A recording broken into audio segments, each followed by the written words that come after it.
નાગરિક સહકારી બેંકની આ ડાયરેક્ટરની ચૂંટણીમાં રાજકોટના તમામ સીટ ઉપર અમારી પેનલ આજે ફોર્મ ભર્યું છે।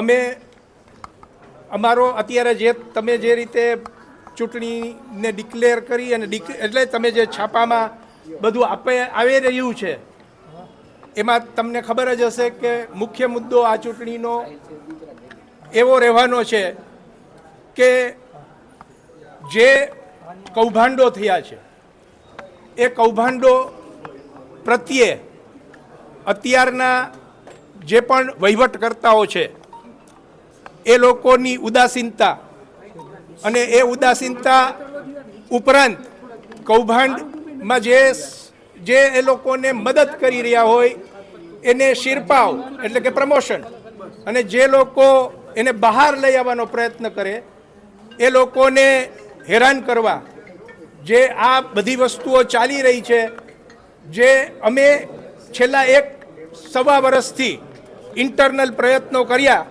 પરંતુ એ પ્રયત્નો વિફળ રહ્યા।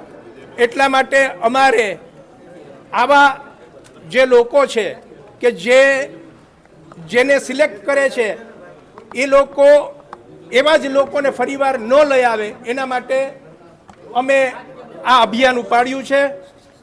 અમારા ખૂબ જ ઓછા ડેલિગેટ મેમ્બર છે અને એ ડેલિગેટ મેમ્બર સુધી અમે આ વાત પહોંચાડી છે અને એ લોકો અને અમારી ફરજ છે કે જે લોકો આ નાગરિક બેંકનો 10 લાખ લોકોનો પરિવાર છે એ પરિવારનું હિતની રક્ષા કરવી।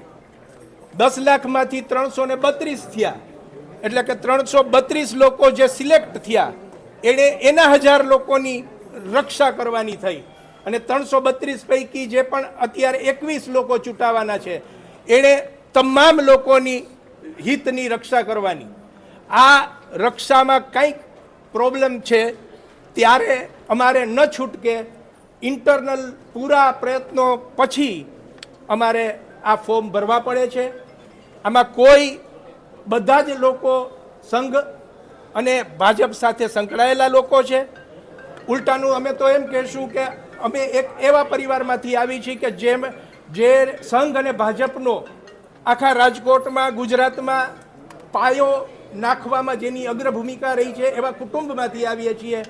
અમારા કોઈ એકબીજાની સાથે બીજા વિચારભેદ નથી। આ એક વર્તન જે છે એની સામે અમે અત્યારે અવાજ ઉઠાવ્યો છે। અમારી વાત તો એટલી જ છે કે ભાઈ તમે આમાં પગલાં લ્યો। આજે આપણા ઘરમાં દરરોજ સમજો 5000 રૂપિયાની ચોરી થાય છે તો 5000 રૂપિયાની ચોરી થતી હોય તો આપણે શું કરીએ? તો પહેલાં આપણને તરત જ સૂઝે ને કે ભાઈ આ કોણ કરે છે ચોરી, એને પકડવાનું કામ કરીએ। હવે પકડવાનું કામ આપણાથી ન થાય, મળે જ નહીં, તોય દરરોજ ચોરી થતી રહીએ તો આપણે શું કરીએ? તો પોલીસને આપીએ, પોલીસને કહીએ।